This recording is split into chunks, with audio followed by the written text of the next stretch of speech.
بسم اللہ الرحمن الرحیم۔ السلام علیکم۔ یہ کتاب آپ کے لیے کاشان بصیرت کی یوٹیوب چینل کی جانب سے ریکارڈ کی جا رہی ہے۔ کتاب کا نام ہے ایمان۔ اب ہم کتاب کا پارٹ نمبر 9 پڑھیں گے۔ ہادی کا قتل اور ہارون کی خلافت۔ یقین کریں موت سے غفلت کے باعث انسان خدائی تک کا دعویٰ کرنے سے گریز نہیں کرتا، خود کو خدا سمجھنے لگتا ہے، نعوذ باللہ من ذالک۔ ایک واقعہ بیان کرتا چلوں تاکہ اب تک کی خشک باتوں کا ازالہ ہو جائے۔ مورخین نے لکھا ہے کہ عباسی خلیفہ موسی الہادی انتہائی درجے کا شقی القلب اور غلیظ آدمی تھا۔ ایسا شخص جس نے زندگی میں کبھی موت کو یاد نہ کیا ہو اور ہمیشہ قتل و غارت گری کا بازار گرم رکھا ہو۔ اس کا انجام بھی بڑا ہولناک ہوا۔ ہر سما اس کا وزیر خاص تھا۔ گرمی کی ایک دوپہر کو خلیفہ نے ہرسمہ کو دربار میں طلب کر لیا اور اس پر درندوں کی طرح ٹوٹ پڑا۔ کہا، ہرسمہ، سنا ہے میرا بھائی ہارون حکومت کا تختہ الٹنے کا خیال رکھتا ہے اور اس سلسلے میں یحییٰ بن خالد برمکی اس کی مدد کر رہا ہے۔ درون خانہ میری معزولی کا منصوبہ بن رہا ہے اور ہارون کو میری کرسی دی جا رہی ہے۔ آج شب ہارون کے گھر پہنچو اور اس کا سر قلم کر کے میرے پاس لے آؤ۔ ملاحظہ کیجیے، خلافت کی راہ میں حائل ہونے کے خدشے کی وجہ سے اپنے بھائی کو قتل کر دینا چاہتا ہے۔ ہرسمہ نے ہادی سے عرض کیا، حیرت عالی پناہ، آپ اپنے ماجائے بھائی کو جو کہ نائب خلیفہ بھی ہے ہلاک کرنا چاہتے ہیں، خدا اور عوام کو کیا جواب دیں گے؟ خلیفہ، ہرسمہ، مجھے سبق پڑھانے کی ضرورت نہیں۔ جو بھی خلافت کی راہ میں روڑے اٹکانے کی سازش کرے گا اسے نیز تو نابود ہو جانا چاہیے۔ ہاں دیکھ، ہارون کو ہلاک کرنے کے بعد زندان میں جانا اور تمام علویوں اور سادات کو باہر نکال کر آدھوں کا سر قلم کر دینا اور نصف کو سمندر میں غرق کر دینا۔ آج کے بعد کوئی شخص قید میں نہ رہے، سارے زندان خالی کر دو۔ آج رات ہی کوفہ پہنچ کر منادی کرا دو کہ عباسی النسل شہر خالی کر دیں، اور بعد ازاں تمام شہر کو نظر آتش کر دو۔ شہر کوفہ کے چاروں طرف سپاہی بٹھا دو تاکہ جو شخص بھاگنا چاہے ہلاک کر دیا جائے۔ آج کے بعد اس شہر میں علی کا نام لیوا کوئی شخص نہ پایا جائے۔ کوفے کو راکھ کا ڈھیر بنانے کے بعد اسے چٹیل میدان میں تبدیل کر دو۔ ہرسمہ نے خلیفہ کو سمجھانے کی بڑی کوشش کی، عالی جاں، ان بیچاروں نے کسی کا کیا بگاڑا ہے؟ ان کا قصور کیا ہے؟ اس طرح کا فرمان کیوں کر جاری فرما رہے ہیں جس کے سبب اس قدر خون خرابہ ہو؟ خلیفہ نے عجیب جواب دیا، مسلمان وہ ہے جو میرا تابع ہو۔ بدبخت اپنے لیے خدائی کا قائل ہو گیا تھا۔ خلافت، مال و دولت کی فراوانی، عیش و آرام، شباب، جوانی، موت کی فراموشی، ان سب چیزوں نے مل کر اس کی زندگی میں کیسا طوفان برپا کر دیا ہے، وہ اپنی حیثیت بھی بھول گیا۔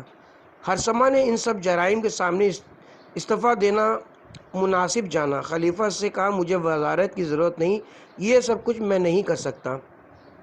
ہرسمہ کا جواب سن کر خلیفہ غضبناک ہو گیا۔ اس نے کہا، تم بھی واجب القتل ہو، میرے احکامات پر عمل کرنا ہوگا ورنہ تمہارا بھی سر قلم کر دیا جائے گا۔ جب یہ صورتحال دیکھی اور موت سر پر منڈلاتے ہوئے پائی تو ناچار حکم کی تعمیل کی حامی بھر لی۔ خلیفہ دستور دے کر اپنے قصر میں چلا گیا۔ ہرسمہ کے سر میں درد ہو گیا، اسے عجیب سی بے چینی ہونے لگی۔ خلیفہ کی ماں کو اطلاع ہو گئی کہ ہادی اپنے بھائی کے قتل کے درپے ہو گیا ہے۔ وہ ہادی کے پاس آئی اور اپنے بیٹے کے قدموں میں آ پڑی، رونے پیٹنے لگی، خدا کے لیے بیٹا ایسا نہ کرنا، اپنے بھائی کا پیچھا مت لو، برادر کشی آخر کیا معنی رکھتی ہے؟ بے رحم شقی القلب خلیفہ نے اپنی ماں کو لات مار کر پیچھے دھکیل دیا۔ وہ عقل کا اندھا اپنی ماں کا لحاظ بھی نہ کر سکا۔ اس کے نفس میں ایسی طغیانی آئی کہ اسے کچھ دکھائی نہ دیا۔ یکایک خلیفہ کی بیگم کے رونے کی آوازیں سنائی دینے لگی۔ خلیفہ کا انتقال ہو گیا، خلیفہ مر گیا۔ ہوا یوں کہ ماں کے جانے کے بعد خلیفہ کھانا کھانے بیٹھا ہی تھا کہ اس کے گلے میں لقمہ پھنس گیا اور فوراً ہی وہ مر گیا۔ ماں کی نفرین نے اسفل السافلین کی صف میں لا کھڑا کیا۔ ہرسمہ کو خلیفہ کی موت کی خبر دی گئی۔ ہرسمہ نے خلیفہ کے چہرے سے چادر ہٹائی تو دیکھا کہ اس کا منہ قبر کی سیاہی کی طرح سیاہ ہو چکا تھا۔ دیکھیے، ایک ہی رات میں کایا پلٹ گئی۔ ہارون کی جگہ ہادی کو سپرد خاک کر دیا گیا اور ہارون تخت نشین ہو گیا۔ اس بات سے یہ نتیجہ نکلا کہ نفس کی طغیانی کو موت کی یاد اور دنیا کے فانی ہونے کے نظریے کے علاوہ اور کوئی طاقت نہیں روک سکتی۔ یہی وجہ ہے کہ بعض بزرگ لوگ اپنے گھروں کے آگے دفن ہونا پسند کرتے تھے تاکہ نئی نسل موت کا منظر اپنی آنکھوں کے سامنے رکھے۔ 700 سال قبل شیراز کے دکانداروں کی ایمانداری کی ایک مثال۔ ابن بطوطہ مصری نے 700 سال قبل جن ممالک کا سفر کیا تھا اسے سفر نامے کی صورت میں مرتب کیا۔ وہ بیان کرتا ہے کہ جب شیراز پہنچا تو جامع مسجد عتیق کا دورہ کیا۔ مسجد کا تمام صحن سنگ مرمر کا بنا ہوا تھا۔ 24 گھنٹوں میں 3 مرتبہ اس کی دھلائی ہوتی ہے۔ کسی شخص کو جوتا پہن کر مسجد میں داخل ہونے کی اجازت نہ تھی۔ نماز کے وقت لوگوں کا ٹھاٹھے مارتا ہوا سمندر مسجد کی طرف آتا دکھائی دیتا تھا۔ مسجد کے باہر ایک بازار بھی تھا، اب یہ بازار نہیں ہے، جس کی زیبائی بازار شام کے علاوہ میں نے کبھی نہ دیکھی۔ جب میں بازار میں وارد ہوا تو میری نگاہ ایک دکاندار پر پڑی جس کے پاس کوئی خریدار نہ تھا اور وہ قرآن کریم کی تلاوت میں مشغول تھا۔ اس کی یہ بات مجھے بڑی بھائی اور میں نے اس کے پاس جا کر بیٹھ گیا۔ احوال پرسی کی، دعا سلام کے بعد دکاندار نے مجھے بتایا کہ اسی دکان میں میری قبر بھی ہے۔ اس نے فرش ہٹا کر قبر دکھائی، واقعی بالکل تیار قبر تھی، اس کے نام کا کتبہ تک موجود تھا۔ اس نے مجھے اس کی وجہ بتاتے ہوئے کہا، میں نے اپنی روزی کی جگہ کو قبرستان میں یوں تبدیل کر رکھا ہے کہ اللہ تعالیٰ کو نہ بھول سکوں، موت یاد رہے اور اس طرح دنیا کے فریب کا شکار نہ ہوں، اپنے خریداروں سے کسی قسم کا دھوکہ کروں اور با ایمان اس دار فانی سے کوچ کر لوں۔ جب کوئی گاہک نہیں ہوتا تو یہاں بیٹھا قرآن کی تلاوت کرتا ہوں تاکہ نفس قابو میں رہے۔ تو یہ تھی 700 سال قبل شیراز کے ایک دکاندار کی خدا ترسی کی ایک مثال، اور اب دیکھیے صورتحال یکسر بدل چکی ہے۔ سب لوگ موت سے غافل ہو چکے ہیں، اب تو برسوں گزر جاتے ہیں اور کوئی موت کو یاد نہیں کرتا، آخرت کے لیے کوئی فکر مند نظر نہیں آتا۔ سب کی توجہ کار، بنگلے اور دیگر مادی وسائل کی طرف مرکوز ہے۔ موت سے فرار ممکن نہیں، خواہ نیکی کرو یا بدی۔ صبر کے آخری ستون یعنی موت کی یاد کو فراموش مت کرو، اپنی موت کی فکر کرو، دوسروں کی نہیں۔ 24 گھنٹوں میں کم از کم ایک مرتبہ اپنے کفن کو دیکھو۔ آخری سفر کے لیے آمادہ رہو۔ اگر آپ اپنا کفن پیشگی تیار رکھیں گے تو کیا موت قبل از وقت آ جائے گی؟ اگر خود کو غفلت میں ڈالے رہیں گے تو کیا موت ٹل جائے گی؟ آپ موت کو یاد کریں، یہ نہ کریں موت اپنے مقررہ وقت پر آن پہنچے گی۔ کیا یہ بہتر نہیں کہ انسان خود اسے نزدیک ہو جائے؟ رسول خدا کا خطبہ اور آپ کی وصیت، الموت الموت، مسلمانوں موت کو مت بھولو۔ گھر سے باہر آؤ تو کہو شاید میں واپس نہ آ سکوں، اور گھر میں وارد ہو تو سوچو کہ شاید میں باہر نہ جا سکوں۔ اگر آپ نے یہ طریقہ اپنا لیا تو آپ نیکی میں عجلت کریں گے۔ اگر ہم یہ سوچ لیں کہ یہ رمضان ہماری زندگی کا آخری رمضان ہے اور آئندہ سال منو مٹی کے نیچے ہوں گے تو کیا ہی بہتر ہو۔ لیکن جناب ہم کہاں اور موت کی یاد کہاں؟ نفس نہیں چھوڑتا کہ ایسا سوچیں۔ آج رات سے ایام البیض شروع ہو رہے ہیں۔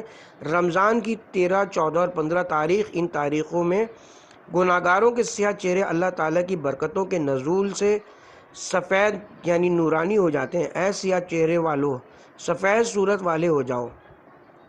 اگر ان ایام کو اہمیت کی نظر سے دیکھتے ہو تو کہو، اے اللہ میرا دل تو تیری طرف رجوع کرنے کو چاہتا ہے لیکن مجھ پر نفس کا غلبہ ہے، میں اس طرح گناہوں کی حالت میں مرنا نہیں چاہتا، مجھے معاف فرما۔ گناہ آخرت کی فکر کرنے کی مہلت نہیں دیتا۔ شب عاشور جب امام مظلوم اپنی عزیز بہن جناب زینب کبریٰ سلام اللہ علیہا کو صبر کی تلقین کا ارادہ فرماتے ہیں تو کچھ دیر سوچنے کے بعد اس عظیم مصیبت کو برداشت کرنے کے لیے اس طرح آمادہ فرماتے ہیں۔ آپ موت کی جانب بہن کی توجہ مرکوز کراتے ہوئے کہتے ہیں، اہل زمین سب مر جائیں گے اور نہ کوئی اہل سما باقی رہے گا۔ میرے جد امجد رسول خدا صلی اللہ علیہ وسلم، والد بزرگوار علی علیہ السلام اور والدہ گرامی جناب فاطمہ اور برادر حسن مجھ سے بہتر تھے، دنیا سے چلے گئے۔ آخر حسین کو بھی موت آنی ہے، دنیا میں ہمیشہ نہیں رہنا۔ کیا یہ بہتر نہیں کہ تمہارا بھائی خدا کی راہ میں مارا جائے؟ صبر سے کام لینا، کہیں ایسا نہ ہو کہ شیطان تمہارے صبر پر پانی پھیر دے۔ کیا ظلم کی چکی میں پسنا اسلام کا حکم ہے؟ بعض ذہنوں میں یہ بات راسخ ہے کہ اسلام، قرآن اور احادیث صبر کا حکم دیتی ہیں، کچھ بلکہ سرن بیان کیا گیا ہے کہ بغیر صبر کے بشر کو سعادت نصیب نہیں ہوتی۔ بغیر صبر کے ایمان کی منزل طے نہیں کی جا سکتی، بلکہ صبر کے بغیر دنیاوی زندگی بھی چین و سکون سے بسر نہیں ہو سکتی۔ کیا اسلام مسلمانوں کو یہ تعلیم دیتا ہے کہ دوسرے سے پٹ جاؤ، مال و ثروت لوٹ جائے تو کچھ مت کہو اور ظلم کی چکی میں پستے رہو؟ اس کا مختصر جواب یہ کہ صبر ظلم و ستم واقع ہونے کے بعد کیا جاتا ہے، اور وقوع سے قبل ہر مسلمان پر تا حد امکان واجب ہے کہ اپنے جان و مال، عزت و ناموس کا دفاع کرے۔ جان کی حفاظت تا دم آخر واجب ہے۔ اگر دشمن کے مقابلے کی سکت نہیں رکھتا تو واجب ہے کہ فرار اختیار کر لے تاکہ جان بچ جائے، اور مال کے بارے میں یہ حکم ہے کہ اگر غیر ضروری ہے تو دفاع واجب نہیں۔ مثلا کوئی ایسی پرانی چیز جو اپنی قیمت دے چکی ہو اور اہم نہ ہو، اس کا دفاع واجب نہیں، لیکن اگر جیسے کل سرمایہ جمع پونجی تو اس صورت میں دفاع واجب ہو جائے گا۔ ایسے میں مزاحمت کریں اور اپنا مال کسی کے ہاتھ میں نہ جانے دیں۔ اگر کسی کو اپنی تمام جمع پونجی دے رکھی ہے تو اس کا مطالبہ واجب ہے۔ یہاں پر معاف کرنے کی کوئی صورت نہیں، بلکہ مزاحمت کریں کہ ضائع نہ ہونے پائے یا کوئی کھا نہ جائے، البتہ اس حد تک کہ جہاں تک جان کی سلامتی خطرے میں نہ پڑتی ہو۔ اگر جان کو خطرہ لاحق ہو جاتا ہو تو مال کا دفاع جائز نہیں۔ خود کو مال پر فدا کرنا جائز نہیں ہے۔ ڈاکو آ گئے اور بندوق کے نوک پر مال کا مطالبہ کیا تو اس صورت میں جان کی حفاظت مقدم رکھنا ضروری ہے۔ دنیا کی اتنی حیثیت تو نہیں کہ تم خود کو اس پر قربان کر دو۔ ڈاکو کی گولی کا نشانہ بننے سے بہتر ہے کہ مال چلا جائے۔ بعض لوگ مال کی اسمگلنگ کرتے ہیں، اپنی جان ہتھیلی پر رکھ کر مال و دولت کی خاطر جان کو مال پر قربان کر دیتے ہیں۔ انسان کی جان عزیز ہے، مال کا دفاع اس حد تک واجب ہے جب تک جان کو خطرہ نہ ہو۔ ہاں، اس حال میں کہ جب آپ کو اپنی جان کی سلامتی کا اطمینان ہو تو واجب الحفاظت مال کا دفاع ضروری ہے۔ مظلوم کا دفاع واجب ہے۔ کسی شخص پر ہونے والے مظالم کا دوسرے فرد پر دفاع واجب ہے یا نہیں؟ اگر شرائط پوری ہو رہی ہوں، یعنی طاقت رکھتا ہو اور اس کا اثر ہو تو دفاع لازم ہے۔ کسی کا مال لے جانے والے کو اس کی اجازت مت دو۔ اگر کوئی کسی کے قتل کے درپے ہو تو جان بچاؤ، البتہ اس شرط کے ساتھ کہ اپنی جان محفوظ رہے۔ بعض اوقات بچانے والی کی جان کو خطرہ لاحق ہو جاتا ہے۔ نقصان سے محفوظ رہتے ہوئے کسی دوسرے کا دفاع لازم ہوتا ہے۔ کسی نے یہ نہیں کہا کہ مسلمان کسی کے ناجائز دباؤ میں آ کر ظلم کی چکی میں پستا رہے۔ اگر اپنا اور دوسرے کا دفاع کرنے کی طاقت رکھتا ہے تو دفاع واجب ہے۔ یہ دوسری بات ہے کہ انسان خود کو طاقتور سمجھنے لگے اور دنیا کی خوشنودی کی خاطر اپنے آپ کو زحمت میں ڈال دے۔ ایک سمجھدار نوجوان نے سوال کیا کہ آیا بہتر زندگی کے لیے تگ و دو کرنا واجب ہے؟ میں بڑا خوش ہوا، میرے خیال میں اس کی مراد حیات بعد از موت تھی۔ میں نے جواب دیتے ہوئے آفرین صد آفرین بیٹا، ہر شخص پر واجب ہے کہ اپنی زندگی کو بہتر سے بہتر بنانے کے لیے بھاگ دوڑ کرے۔ جب اس جہاں میں جائے تو ساز و سامان وغیرہ ہو، علم و عمل آخرت کے لیے ضروری ہے۔ اپنی آخرت کے مستقبل کو سنوارنا ہر فرد پر واجب ہے۔ دنیا میں مطلق آرام محال ہے۔ الدنیا دار الاخرہ۔ نوجوان کا سوال اسی دنیا کی بہتری کے لیے تھا۔ انسان اعلیٰ مستقبل کی خاطر تگ و دو کرے تاکہ عمدہ اور پرسکون زندگی گزارے۔ میں کہاں چلا گیا اور وہ کیا پوچھنا چاہتا تھا؟ میں نے جواب میں کہا کہ اگر آپ دنیا کے عیش و آرام اور اعلیٰ مستقبل کی بات کر رہے ہیں تو اول تو یہ محال ہے کہ آپ اس پرِ عرش پر ایسی زندگی جو اول تا آخر مکمل چین سکون کے ساتھ بسر کی جا سکے حاصل کر لیں۔ آپ کوئی ایسا شخص بتا دیں جسے زندگی میں کبھی کوئی تکلیف نہ پہنچی ہو، جسے بڑھاپا نہ آنے کا یقین ہو یا اس کی جسمانی قوت کبھی نہ ختم ہونے والی ہو۔ اگر آپ چاہیں کہ حاسدوں کے حسد اور جنگ و جدال سے محفوظ اور آپ کی خواہش کے عین مطابق زندگی بسر ہو تو یہ ناممکن ہے۔ یہ ناہمواریاں اس عالم فانی و مادہ کا لازمہ ہیں۔ کیوں؟ اس دنیا کی وجہ تخلیق اس دنیا کی وجہ تخلیق حضرت محمد مصطفیٰ صلی اللہ علیہ وسلم کی ذات ہے، خود آپ کی زندگی سکون کے ساتھ نہ گزر سکی۔ اس طرح بادشاہوں اور وزیروں کی زندگیاں مکمل عیش و آرام سے نہ گزریں، اور نہ آئندہ اس کا کوئی امکان ہے۔ دنیا حیوانوں کا اور آخرت مومنوں کا وطن ہے۔ اس دنیا میں انسان عجیب غریب الوطن ہے۔ ہماری مراد یہ ہے کہ کرۂ ارض انسان کا وطن نہیں ہے، بلکہ عالم اعلیٰ و آخرت اس کا وطن ہے۔ زحمت غریب الوطنی کا لازمہ ہے کہ آپ وطن سے دور رہ سکتے ہیں۔ اصلی وطن تو محمد و آل محمد کی قربت ہے۔ انشاءاللہ تعالی اپنی اور حیوانوں کی زندگی کا جائزہ لیں تو دیکھیں گے کہ حیوانات کی زندگی آپ کی بانسبت کہیں بہتر ہے۔ آپ حیوانی زندگی کا اعلیٰ ترین انسانوں سے تقابل کریں تو حیوانوں کی زندگی ان سے بہتر نظر آئے گی، اس لیے کہ حیوانات کا وطن دنیا ہے۔ اے انسان، تیرا وطن یہاں نہیں ہے۔ بنی نوع انسان کی مطلق ابدی اور آرامگاہ محمد و آل محمد کی قربت ہمزاگی کے علاوہ کہیں نہیں ہو سکتی۔ اے انسان، اگر تو بہتر زندگی تک پہنچنے کی توقع رکھتا ہے، یعنی ایسی زندگی کہ جس میں کسی قسم کا درد سر یا رنج و مصیبت نہ ہو، تو ایسی زندگی بشر کے لیے دنیا میں تو محال ہے، بلکہ آخرت میں اللہ تعالیٰ نے ایسی حیات کا انتظام فرمایا ہے۔ اگر تم یہ چاہتے ہو کہ ایسی زندگی کے حصول کی کوشش کرو تو یہ ضروری ہے کہ بھرپور صحیح کرو، خود اپنے اوپر عدل کو مکمل طور پر نافذ کر لو، لیکن شرط یہ کہ عدل خدا کے لیے ہو، جس قدر بھی ممکن ہو سکے۔ خواہ زن و شوہر کے تعلقات ہوں، یہ بھی عدل کے ساتھ ہونا چاہیے۔ عقل اور نفس کے درمیان بھی عدل ہی کو پھیلنا چاہیے، یعنی عدل خود اپنے وجود میں پیدا ہو جائے۔ سید بن طاؤس اور منصب قضاوت۔ دربار خلافت سے سید بن طاؤس کی خدمت میں تجویز پیش کی گئی کہ آپ تمام اسلامی بلاد کی قضاوت کا منصب اعلیٰ سنبھال لیں۔ جناب سید طاؤس سادات کے نقیب اور اہل حلہ کے شیعوں کے سربراہ تھے۔ آپ جب بغداد سے حلہ تشریف لائے تو یہ اہم پیشکش آپ کو کی گئی۔ واضح رہے کہ منصب خلافت کے بعد یہ سب سے بڑا عہدہ تھا۔ سید بن طاؤس نے فرمایا کہ میں اس کام کے لیے موزوں نہیں ہوں۔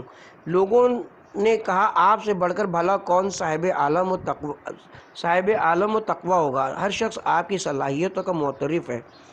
آپ نے فرمایا، میں برسوں سے اپنے آپ سے جنگ کر رہا ہوں کہ اپنے وجود کے ساتھ عدل و انصاف کر سکوں، اپنی عقل کو اپنے نفس پر حاکم کروں، اور میں اب تک اس میں کامیاب نہیں ہو سکا۔ آپ کی زبان، آنکھ، ہاتھ، پاؤں، دل و دماغ اور تمام وجود انسانی سراپے عدل ہو جائے۔ عدل یعنی حد سے تجاوز نہ کرنا ہے۔ کوئی ایسا معاملہ جو عدل و انصاف کے تقاضوں کے تحت پورا کیا جاتا ہو، وہ کون سا عاقل ہے جو اپنے تمام اعضاء جوارح کے ساتھ مکمل انصاف کرتا ہو؟ بعض اوقات انسان ایک لقمہ زیادہ کھا کر اپنے معدے کے ساتھ ظلم کرتا ہے۔ ممکن ہے اس کا معدہ مزید ہضم کرنے کی طاقت نہ رکھتا ہو۔ کبھی کسی کو نازیبا الفاظ کہہ کر دل آزاری کر دی جاتی ہے۔ کیا یہ ظلم نہیں ہے؟ ایسا جملہ کیوں کہا جس کی وجہ سے کسی کو تکلیف پہنچی؟ اے عزیز جوان، پہلے خود میں عدل پیدا کرو، کوشش کرو کہ ظالم نہ ہو جاؤ۔ اپنی اصلاح کرنے کے بعد ظلم کی روک تھام کرو، اور وہ بھی صرف اور صرف اللہ تعالیٰ کی خوشنودی کی خاطر۔ یہ اچھی بات ہے، لیکن بعض اوقات انسان کے دل میں کچھ اور ہوتا ہے، شیطانی مقاصد ہوتے ہیں، ان کی تکمیل کی خاطر وہ ظلم کا سدباب کر رہا ہوتا ہے۔ حیف ہے اے انسان تجھ پر کہ خدا کے علاوہ تو کسی اور سے معاملہ کرے اور اپنی نفسانی خواہشات کی جانب لپکے۔ اگر آپ نے خدا کی رضا کے لیے کوئی کام کیا اور اس میں کوئی تکلیف اٹھائی تو اس کا اجر بھی آپ کو ملے گا۔ سورہ توبہ آیت نمبر 120۔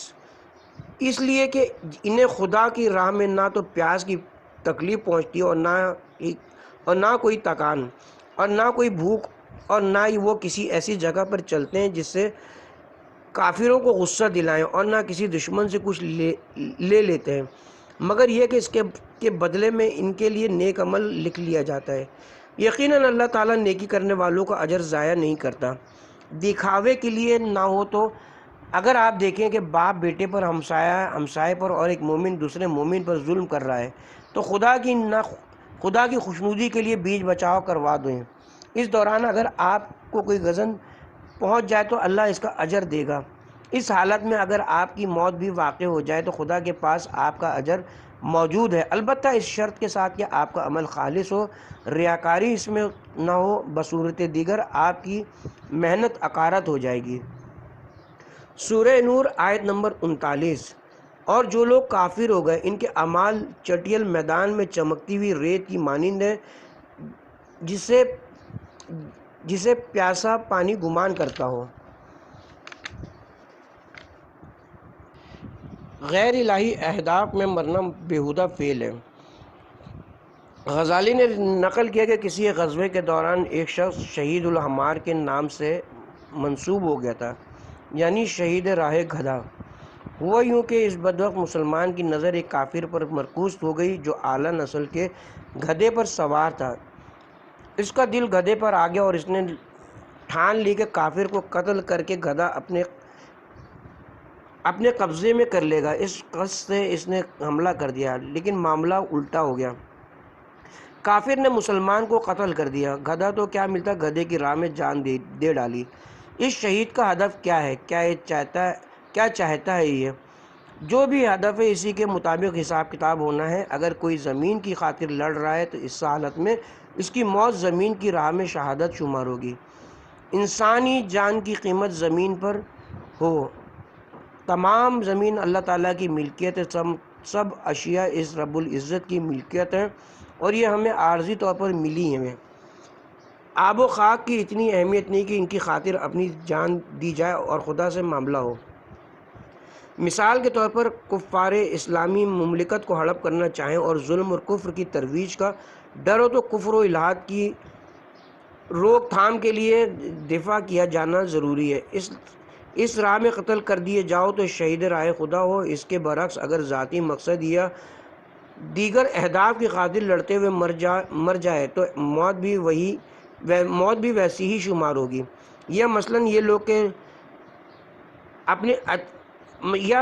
یہ لوگ اچھے نام سے یاد کریں، ریڈیو، ٹیلی ویژن اور اخبارات میں اس کے تذکرے کیے جائیں۔ واقعی کتنے تعجب کی بات ہے کہ اتنے فضول معاملات کی خاطر اپنی جان گنوا دی جائے۔ انسان کو چاہیے کہ وہ عقلی استعداد میں اضافہ کرے، غیر الہی مقاصد کی خاطر جان کی سودے بازی نہ کرے، خود کو ان چیزوں سے بالاتر سمجھنا چاہیے۔ کیا کوئی خدا جیسا معاملہ کرنے والا لا سکتا ہے جو جان و مال کا اس جیسا سودا کر سکے؟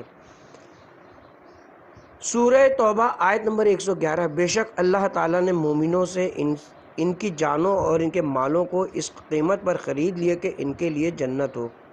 ایسے عمدہ سودے کو چھوڑ کر سستی شہرت، مال و ثروت اور دیگر بیہودہ مقاصد کی خاطر جان کا سودا کر لیا جائے، کیسی بد نصیبی کی بات ہے، کیسا خسارے کا سودا ہے۔ کرسی پر بیٹھنے کی خاطر جان کا سودا، ذہنی پستی کی اس سے بڑی مثال اور کیا ہو سکتی ہے؟ جسم سے جان نکلنے کے بعد روح کی یہ پستی کہ غیر خدا سے جان کا سودا کر لیا تو بھلا یہ کیسا ارتقاء کے مراحل طے کرے گی۔ سورہ اعراف آیت نمبر 40۔ ان کے لیے آسمان کے دروازے نہیں کھولے جائیں گے اور نہ وہ جنت میں داخل ہوں گے جب تک کہ اونٹ سوئی کے ناکے میں نہ داخل ہو جائے۔ جیسا سوداگر ہوگا ویسے ہی معاملہ کرے گا۔ اگر کسی کو اپنے وجود کی حد معلوم کرنی ہو تو یہ دیکھ لے کہ اس نے کس کے ساتھ معاملہ کیا کیا ہے، وہ کس کے پیچھے دوڑ رہا ہے۔ اگر آپ آب و گل کے پیچھے ہیں تو یہی آپ کی حد ہے، دنیاوی خوشیوں کے پیچھے بھاگ رہے ہیں تو آپ کی قدر و منزلت بھی اسی قدر ہے۔ اگر آپ نے خدا سے اپنا معاملہ ترک کر دیا اور نفسانی خواہشات اور آب و خاک کے ساتھ معاملہ کر لیا تو جان لے کے لحظہ بہ لحظہ رو بہ زوال ہیں۔ آپ جس قدر ایسے ہدف کو پہنچتے جائیں گے اتنے ہی اپنے اصلی ہدف سے دور ہوتے چلے جائیں گے۔ کیا آپ نے نہیں سنا، دنیا کی حلاوت آخرت کی تلخی ہے۔ آپ دنیا میں جتنا آرام کر لیں گے اتنا ہی آخرت سے محروم ہوتے چلے جائیں گے۔ سورہ یونس آیت نمبر 7۔ اور وہ دنیا کی زندگانی پر راضی ہو گئے اور اسی پر مطمئن ہو گئے۔ جب پیسہ ہاتھ میں آتا ہے تو کس قدر دل خوش ہوتا ہے اور انسان سب کچھ بھول جاتا ہے اور دنیا سے مطمئن نظر آتا ہے۔ لیکن آپ مسلمان ہیں، آپ کا عقیدہ ہے کہ آخرت حتمی اور دنیا فانی، جلد ختم ہو جائے گی۔ سورہ حج آیت نمبر 7، اور یقیناً قیامت کی گھڑی آنے والی ہے، اس میں کوئی شک نہیں۔ آپ کو دنیا سے اس قدر خوش نہیں رہنا چاہیے بلکہ حوض کوثر تک پہنچنے کی آرزو دل میں رکھنی چاہیے۔ رسول خدا صلی اللہ علیہ وآلہ وسلم نے اپنی حیات طیبہ کے آخری ایام میں فرمایا، میں دنیا سے جلد رخصت ہونے والا ہوں، جلد آپ کے درمیان سے چلا جاؤں گا اور حوض کوثر پر کھڑا آپ کا انتظار کروں گا، وہاں مجھ سے ملنے آنا۔ اب جو بھی محمد صلی اللہ علیہ وآلہ وسلم کا شیدائی اور ان کا مومن ہے، وہ تا قیام قیامت اپنے حواس کو مرکز تک رسائی کے لیے آمادہ رکھے۔ یہ کسی نے نہیں کہا کہ دنیا کو بالکل ترک کر دو، بلکہ یہ بات بتائی گئی ہے کہ حرص مت کرو، اپنے دنیاوی فرائض بھی بطور احسن انجام دو، اس میں سستی مت کرو۔ قرآن کریم میں ارشاد ہو رہا ہے، سورہ آل عمران آیت نمبر 133، اور اپنے پروردگار کی مغفرت اور اس جنت کی طرف جلدی کرو، نیکی کی طرف دوڑو، سستی مت کرو، اور اپنے دائمی آرام کو حوض کوثر پر پہنچ کر حاصل کرو۔ نیک کام میں ایک دوسرے سے سبقت کر لو۔ سورہ بقرہ آیت نمبر 148، پس تم اے مسلمانوں نیکیوں کی طرف سبقت کرو۔ مولا علی علیہ السلام کوفے کی سخت گرمی میں آخرت کے لیے سامان کرتے ہیں۔ بہار الانوار کی 9ویں جلد میں یہ روایت ہے کہ جناب امیر المومنین علیہ السلام کوفے کی سخت گرمیوں کے ایک دن زوال آفتاب سے قبل زیر آسمان ایک دیوار سے ٹیک لگائے بیٹھے تھے۔ راوی نے عرض کیا، آپ اس قدر شدید دھوپ میں کیوں بیٹھے ہیں؟ سائے میں کیوں نہیں چلے جاتے؟ آپ نے فرمایا، یہاں اس لیے بیٹھا ہوں کہ شاید کوئی نیکی کر سکوں، ممکن ہے کسی مظلوم کی فریاد رسی کروں۔ ابھی یہ گفتگو ہو رہی تھی کہ ایک عورت روتی پیٹتی آپ کی خدمت میں آئی، اے امیر المومنین میری مدد کیجیے، میرے شوہر نے مجھے دھکے دے کر گھر سے نکال دیا ہے۔ آپ نے پوچھا، تیرا گھر کہاں ہے؟ عورت نے کہا، فلاں محلے کی رہنے والی ہوں مولا علی، اور میں اس عورت کے گھر پہنچے، دق الباب کیا، شوہر نے دروازہ کھولا، وہ آپ کو پہچان نہ سکا۔ آپ نے فرمایا، تم اپنی عورت کا خیال کیوں نہیں کرتے اور اس کے ساتھ انصاف سے کیوں پیش نہیں آتے؟ آپ نے اسے چند نصیحتیں کی اور فرمایا، اس کے ساتھ محبت سے پیش آیا کرو۔ شوہر کو غصہ آ گیا اور اس نے اول فول بکنا شروع کر دیا۔ عورت سے کہنے لگا، تو نے اس مرد کو درمیان میں کیوں ڈالا؟ اب تو میں تجھے مزید تنگ کروں گا۔ مولا نے یہ سنا تو ذوالفقار نیام سے نکال لی، تجھے امر بالمعروف کر رہا ہوں اور تو آپے سے باہر ہوا جا رہا ہے۔ شوہر نے دیکھا کہ معاملہ گڑبڑ ہے، اتفاق سے چند لوگ وہاں سے گزر رہے تھے، آپ کو دیکھ کر رک گئے اور کہا، السلام علیکم یا امیر المومنین۔ اب تو اس شخص کو یہ بھی علم ہو گیا کہ آپ علی ابن ابی طالب امیر المومنین ہیں، فوراً اپنی غلطی پر نادم ہو گیا اور آپ کے حضور معافی مانگنے لگا اور کہا، مولا آپ کی آمد کے طفیل میں اسے گھر میں آنے دیتا ہوں، بلکہ مجھے روندتی ہوئی گھر میں داخل ہو۔ مولا علی علیہ السلام نے اس کے اس جذبے کی تعریف کرتے ہوئے اس کا شکریہ ادا کیا اور عورت کو ساتھ خیریت کے اس کے گھر پہنچایا۔ اس کے بعد آپ نے اللہ تبارک و تعالیٰ کا شکر ادا کیا، اس نے یہ توفیق بخشی کہ دو دلوں کو ملانے میں کامیابی نصیب ہوئی۔ ہر شخص کو اپنی استطاعت کے مطابق کسی مظلوم، آفت زدہ، مصیبت کے مارے کمزور و ناتواں کی اصلاح و فریاد رسی کرتے رہنا چاہیے۔ آخر کار عمر کا ہر سانس قیمتی ہے، اس سے زیادہ فائدہ اٹھانے کی ضرورت ہے۔ نفسانی خواہشات سے دامن چھڑا کر اللہ تبارک و تعالیٰ کے ساتھ معاملہ کر لو، تمہاری ابدی آسائشیں موت کے بعد ہیں۔ اللہ کرے کہ تمہاری قبر نور سے منور ہو اور تم دوزخ کے سخت عذاب سے محفوظ رہو۔ اصل میں مسئلہ یہی ہے کہ آپ آخرت میں سرخرو ہوں، وہاں عیش و آرام کی ابدی زندگی بسر کریں یا پھر جہنم کے دردناک عذاب میں ہمیشہ تڑپتے رہیں، یہ آپ کے اعمال پر موقوف ہے۔